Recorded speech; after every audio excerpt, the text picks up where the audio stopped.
Division using a number line. Let's recall how to subtract using a number line.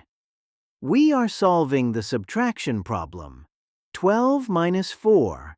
We start at 12 because 12 is the number we are subtracting from. Now we need to subtract 4.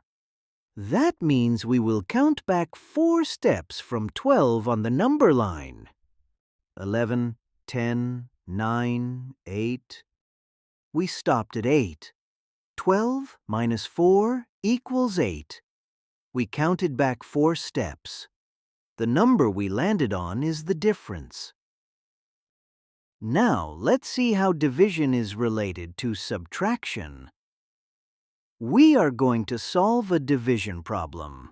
We will divide 12 by 3. This means we want to know: how many jumps of 3 are in 12? Each jump will be 3, so we will count back by 3s on the number line. 1 jump of 3.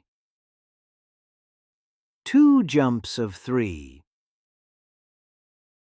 3 jumps of 3. 4 jumps of 3. Let's count the number of jumps. 1, 2, 3, 4. The kitten jumped back by 3 4 times. There are 4 jumps of 3 and 12. 12 divided by 3 equals 4. Division tells us how many equal jumps fit into a number.